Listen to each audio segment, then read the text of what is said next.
Oke, selamat berjumpa lagi. Pada pertemuan kali ini kita akan membahas tentang etika penelitian. Penelitian kesehatan atau keperawatan, karena pada umumnya atau sebagian besar yang menjadi subjek penelitian adalah manusia, maka dalam pelaksanaannya perlu berpegang teguh pada etika-etika, karena menyangkut hak hak azazi manusia di sana. Jadi dalam penerapan penelitian perlu memperhatikan prinsip-prinsip penerapan etika di sana,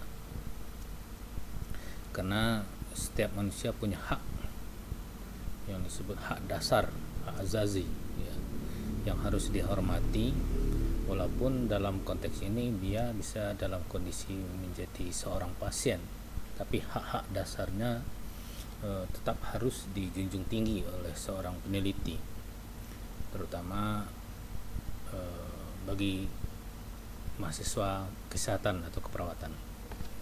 Nah, prinsip etika dalam penelitian itu ada prinsip manfaat, ya,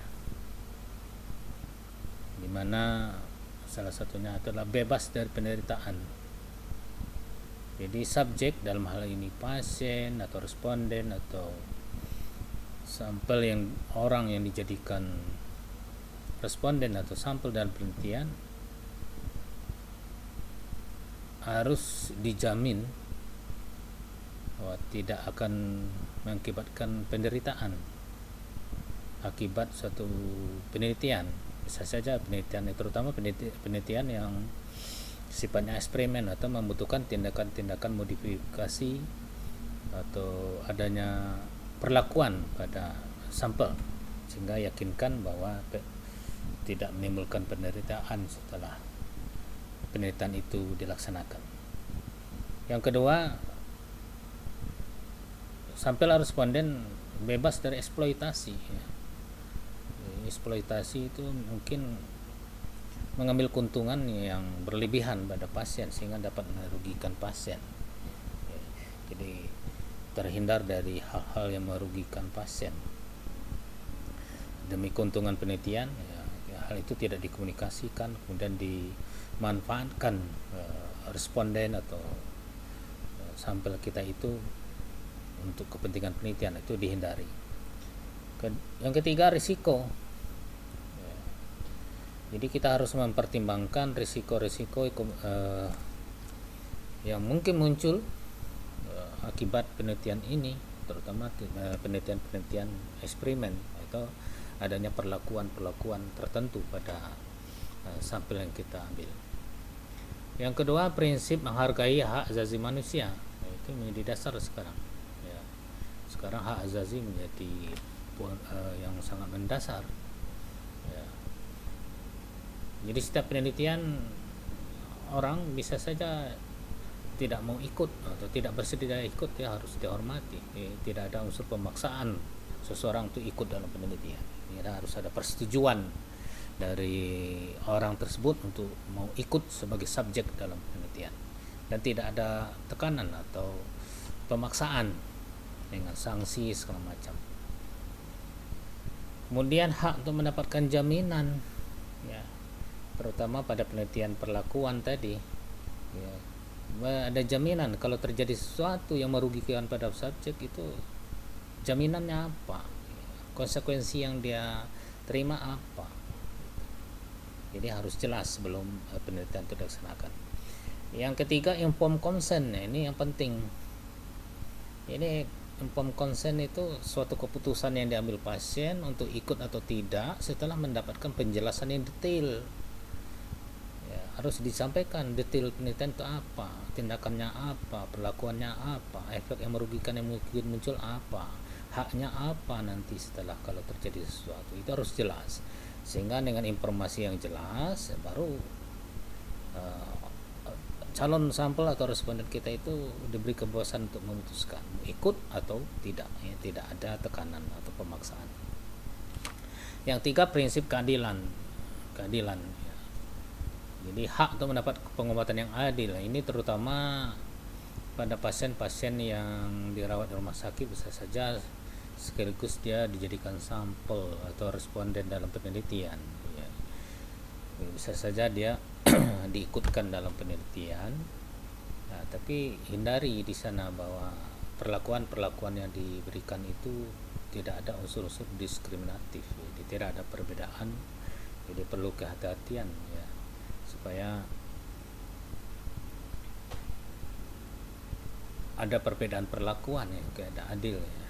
Jadi perlu perlakuan yang sama tanpa atau satu sisi tindakannya merugikan, satu lain tindakannya menguntungkan.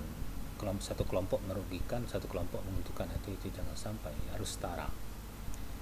Yang kedua, hak dijaga kerahasiaannya ya, ini penting nih, kerahasiaan ya.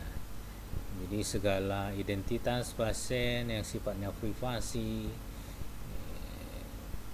perlu dirahasiakan ya. Jangan data-data itu, informasi itu milik pasien ya. Kalau digunakan untuk publik harus seizin pasien dan tidak bisa digunakan dalam kepentingan lain tanpa seizin pasien mengenai data-data dan informasi yang berkaitan dengan responden atau sampel yang kita ambil. Nah, aspek etik penelitian eksperimental ini yang paling penting, karena eksperimen itu ada perlakuan, ada tindakan modifikasi pada subjek. Tentu setiap tindakan itu bisa saja menimbulkan efek yang merugikan, dan ini harus kita perhatikan. Maka di situ aspek keselamatan dan ketidakrugian sampel atau responden itu sangat diperhitungkan ya. Jangan sampai tindakan itu membahayakan pasien dan menimbulkan kerugian baik secara fisik, psikologi, sosial ya. Itu harus dijelaskan dan diperhitungkan dan harus mendapatkan informasi jelas ya, karena di sana ada perlakuan ya, jadi ada manipulasi ya.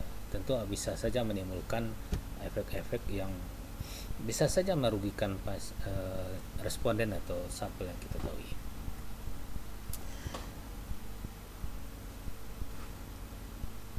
Jadi harus penelitian terutama penelitian perlakuan itu harus kita perhitungkan sekali keselamatan dan hal-hal yang bisa menimbulkan kerugian pada pasien. Jadi harus dipertimbangkan secara matang risiko apa yang bisa terjadi pada pasien kalau perlakuannya itu gagal segala macam ya.